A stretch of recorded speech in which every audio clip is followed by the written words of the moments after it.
தற்போது அமைந்திருக்கக்கூடிய தமிழக வெற்றி கழகத்தினுடைய தலைவர் மாண்புமிகு ஜோசப் விஜய் அவர்கள் தலைமையிலான அமைச்சரவையிலே இந்திய யூனியன் முஸ்லீம் லீக்கின் சார்பிலே சிறுபான்மையினர் நலத்துறை அமைச்சராக பொறுப்பேற்று இன்று முதன்முறையாக தென்காசி மாவட்டத்திற்கு இன்று வருகை தந்து காலை முதல் பல்வேறு நிகழ்ச்சிகளை கலந்து கொண்டு இன்று உங்களை சந்தித்துக் கொண்டிருக்கிறேன்.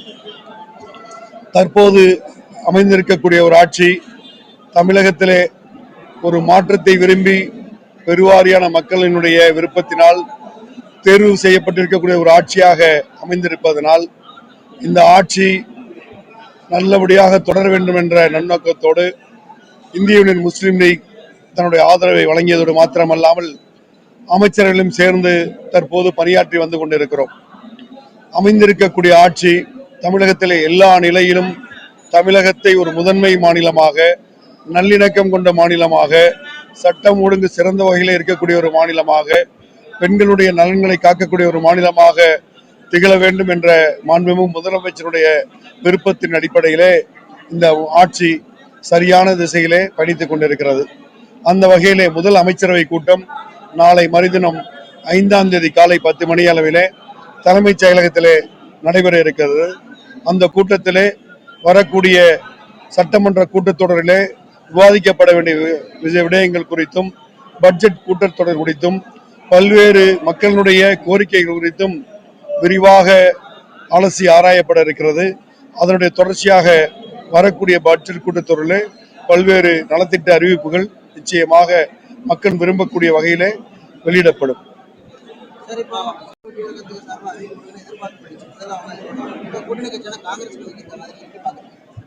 மிகுந்த ஒரு வரவேற்புக்குரிய ஒரு அறிவிப்பு. பொதுவாக இதே போல இருக்கக்கூடிய ஆளும் கட்சி இருக்கக்கூடிய ஒரு வாய்ப்புல தன்னுடைய கட்சியை சார்ந்தவர்களை ஒரு மாநிலங்களுக்கு அனுப்பணும் தான் விருப்பப்படுவாங்க.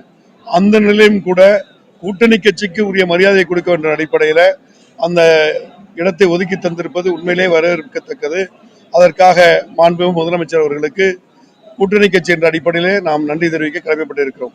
அது மாத்திரமல்ல, பல மாதங்களுக்கு முன்பு நடைபெற்ற பிரச்சார கூட்டத்திலே கூட தமிழகத்திலே அமையக்கூடிய ஆட்சி அனைத்து கட்சிகளும் பங்கேற்கக்கூடிய வகையிலே கூட்டணி ஆட்சி என்ற வாக்குறுதி அவர்கள் தந்திருந்தார்கள். அந்த வகையிலே இந்த கூட்டணி கட்சியினை அரவணைத்து அமைச்சர்களிடம் கொடுத்தது மாத்திரமல்ல, தற்போது மாநிலங்களவிலும் இடம் தந்திருப்பது அவர்களுடைய நல்லெண்ணத்தை சரியான திசையில இந்த கூட்டணி செலுத்த வேண்டும் என்ற நன்னோக்கத்தை நமக்கு தெரியப்படுத்துகிறது. எதிர்வரும் ஜூன் 20ஆம் தேதி இந்திய யூனியன் முஸ்லீம் லீக்கினுடைய மாநில பொதுக்குழு சென்னையிலே கூட இருக்கிறது. அந்த கூட்டத்திலே தலைமை நிலையத்தில் இருக்கக்கூடிய நிர்வாகிகள், பொதுக்குழு உறுப்பினர்கள் எல்லாம் கூடி இதனை குறித்து ஆழ்ந்து முடிவு செய்வார்கள். இப்போதைக்கு இடைத்தேர்தல் போட்டியிடுவது குறித்தோ எந்த முடிவு இதுவரை எடுக்கப்படவில்லை. தற்போது ஆட்சி அமைந்து ஒரு 10 தினங்களுக்கு மாத்திரமே ஆகியிருக்கிறது. அமைந்திருக்கக்கூடிய ஒரு ஆட்சி சட்டம் ஒழுங்கை அதி தீவிரமாக காக்க வேண்டும் என்ற முயற்சியில பல்வேறு நடவடிக்கைகளை எடுத்துக்கொண்டு இருக்கிறது. அந்த வகையில காவல்துறை அதிகாரிகளை மாற்றி அமைப்பதோடு அது இருக்கக்கூடிய, இன்னும் குறிப்பிட்டு சொல்ல வேண்டும், தமிழகத்தில் குற்றப்பின்னணி கொண்டிருக்கக்கூடிய ஏராளமானவர்களை கைது செய்யக்கூடிய நடவடிக்கையும் இந்த ஆட்சி தான் எடுத்துக்கொண்டிருக்கிறது. அங்கொன்றும் இங்கொன்றுமாக ஒரு சில சம்பவங்கள் இருந்தாலும் வரக்கூடிய நாட்களிலே சட்டம் தன்னுடைய கடமை செய்யக்கூடிய வகையிலே, சட்டம் ஒழுங்கை சிறப்பான முறையில் காப்பாற்றக்கூடிய வகையிலே நிச்சயமாக செயலாற்றும் என்பதை உறுதிபட தெரிவித்துக் கொள்கிறோம்.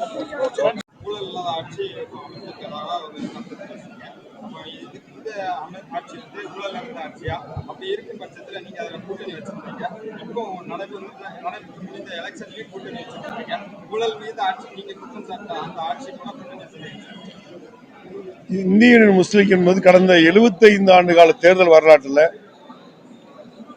மிகுதியான காலங்கள் திமுக கூட்டணியில் இருந்திருக்கும், அதிமுக கூட்டணி இருந்திருக்கும், சோதனை முயற்சியா பாட்டாளி மக்கள் கட்சியோடு தனியாக கூட்டணி அமைச்சு செஞ்சிருக்கும், மூப்பனார் தலைமையிலான தமிழ் மாநில காங்கிரசும் கூட்டணி அமைச்சு இருந்திருக்கும். அதெல்லாம் கிட்டத்தட்ட தமிழ்நாட்டில் நடந்து முடிந்த 16 தேர்தல், இது 17வது தேர்தலில் எங்களுக்கு கூட்டணி அமைச்ச வரலாறு உண்டு.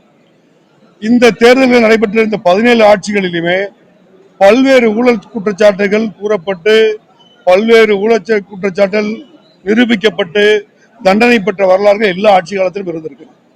நான் குறிப்பிட்டு சொல்ல விரும்புவது என்னவென்று சொன்னால், நான் அமைச்சராக பொறுப்பேற்ற பிறகு விடுதலை சிறுத்தைகளுடைய அமைச்சராக பொறுப்பேற்ற வன்னியரசு அவர்களும், காங்கிரஸ் சார்பிலே பொறுப்பேற்ற அமைச்சர்களும் 4 பேர் மாத்திரம் அமர்ந்து மாண்புமிகு முதலமைச்சரோடு 20 நிமிடம் உரையாடினோம்.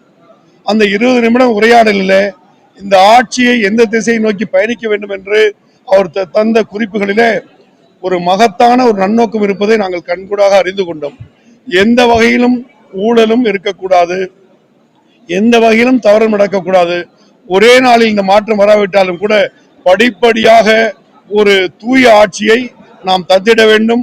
பெண்களுக்கான உரிமையை காத்திட வேண்டும், சிறுபான்மையினருக்கான உரிமைகளை காப்பதில் முன்னின்று செயலாற்ற வேண்டும் என்பதை மிக உறுதியாக சொன்னதன் அடிப்படையில் தான் அதை நாம் சொல்லி வந்து கொண்டிருக்கிறோம்.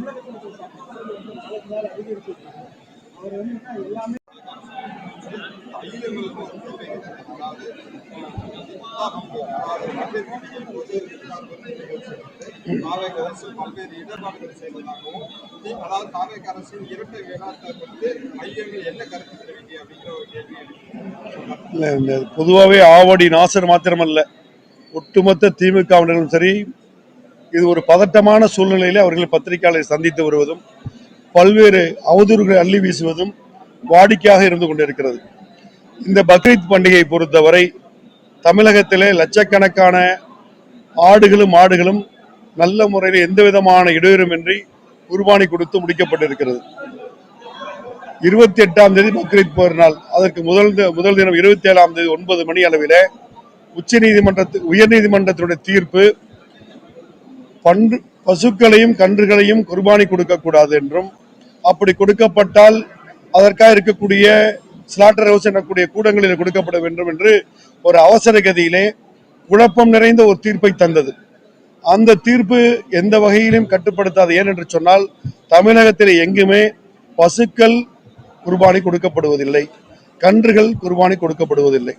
ஸ்லாட்டர் ஹவுஸ் என்று சொல்லப்படுவது விற்பனைக்காக ஆடு அறுக்கக்கூடியவர்கள் கொண்டு போய் அறுத்து அதை சரி செய்து விற்பனை செய்வர்கள் அதை பயன்படுத்துவார்கள். இந்த குர்பானி என்பது லட்சக்கணக்கான ஆடு மாடு ஒரே நேரத்தில் கொடுக்கும் போது அவரவர்களுக்கு சொந்தமான இடத்தில்தான் குர்பானி கொடுத்து கொண்டிருக்கும் தொன்று தொட்டு வழக்கம். உதாரணத்திற்கு தமிழகத்திலே பல்வேறு கோயில்களிலே இதே போல ஆடு மாடுகள் கோழிகள் பலியிடக்கூடிய நிகழ்வு நடக்கிறது. அவர்களிடம் சென்று இது ஸ்லாட்டர் ஹவுஸ் என்னக்கூடிய கூடத்திலே கொண்டு போய் தான் பலியிட வேண்டும் என்று ஏதாவது இருக்கிறதா? அதுக்கு ஒரு மாற்றமான ஒரு தீர்ப்பை தந்திருக்கிறார்கள். அது ஏற்றுக்கொள்ள முடியாதது. இரண்டாவது, அந்த தீர்ப்பிலே சுட்டிக்காட்டியிருக்கக்கூடிய வரிகளிலே சுப்ரீம் கோர்ட் தீர்ப்பிலேயே சொல்லப்பட்டிருக்கிறது, இஸ்லாமியர்கள் எங்குமே பசுவையோ கன்றுவையோ குர்பானி கொடுப்பதில்லை என்பதை குறிப்பிட்டிருக்கார்கள். அப்ப இந்த தீர்ப்புக்கு இங்க வேலையே இல்லை. பசுவும் கொடுக்கறது கன்றும் கொடுக்கறது, எதுக்கு இப்படி ஒரு ஜட்ஜ்மெண்ட்? அதான் மக்களை பதட்டத்தில் ஆக்கணுங்கிற அடிப்படையில் ஒரு குழப்பம் நிறைந்த ஒரு தீர்ப்பு ஒண்ணு. அதனால தமிழகத்தில் முழுமையான முறையில் குர்பானி கொடுத்து முடிக்கப்பட்டிருக்கிறது. ஒரு சில இடத்திலே அதிகாரிகளுடைய தவறுகள் சலசலப்பு ஏற்பட்டிருந்தாலும் அதுவும் சரி செய்யப்பட்டிருக்கிறது. மீண்டும் அமைச்சரை தொடர்பு கொண்டு குர்பானி கொடுத்தவர்கள் மீது ஏதாவது வழக்கு பதிவு செய்யப்பட்டிருக்கிறது ஆராய்ந்த போது தமிழகத்திலே ஒரு வழக்கு கூட அது போல எதுவும் பதிவு செய்யப்படவில்லை. அப்படி பதிவு செய்யப்பட்டிருந்தாலும் அது தவறான முறையில் அந்த வழக்கு பதிவு செய்யப்பட்டிருந்தால் அது முற்றிலுமாக நீக்கப்படும் என்ற உத்தரவாதத்தை அமைச்சர் தந்திருக்கிறார். இது நடந்து முடிந்து விட்டது. தற்போது இதுபோல் வருடா வருடம் சென்ற 2 வருடத்துக்கு முன்பேயும் இது போன்ற ஒரு வழக்கு தொடுக்கப்பட்டது. அவ்வப்போது சமூக நல்லிணக்கத்தை குலைக்கக்கூடிய வகையில காழ்ப்புணர்ச்சியோடு இது போன்ற வழக்குகள் தொடுப்பவர்களுக்கு ஒரு சம்மட்டி அடி கொடுக்கக்கூடிய வகையில சரியான ஒரு சட்ட திருத்தத்தையோ ஒரு தீர்வையை தரக்கூடிய வகையிலே தற்போது இருக்கக்கூடிய ஆட்சி சட்ட நிபுணர்களோடு கலந்து ஆலோசித்து வந்து கொண்டிருக்கிறது. இதுக்கான மேல்முறையீடு செய்வதா, சட்ட திருத்தம் கொண்டு வருவதா, அரசாணை வெளியிடுவதா என்பதை குறித்து ஆலோசித்து வருகிறோம். வரக்கூடிய காலங்களிலே அது முழுமையாக எந்த விதமான குழப்பத்துக்கும் இல்லாத வகையிலே அது தீர்வு காணப்படும். இதுல குறிப்பிட்டு உங்களுக்கு சொல்ல வேண்டியது என்று சொன்னால், இந்த கடந்த 3 பெருநாளிலே 28ஆம் தேதி ஹஜ் பெருநாளிலே முன்னாள் அமைச்சர் ஆவடி நாசர் சொல்வது போலவோ மற்ற சிலர் புலம்புவது போலவோ குர்பானி கொடுப்பதற்கு எங்கேயும் எந்த தடையும் இல்லை. சிறப்பான முறையில் சமுதாய மக்கள் அதை நிறைவேற்றிருக்கார்கள் என்பது குறிப்பிடத்தக்கது.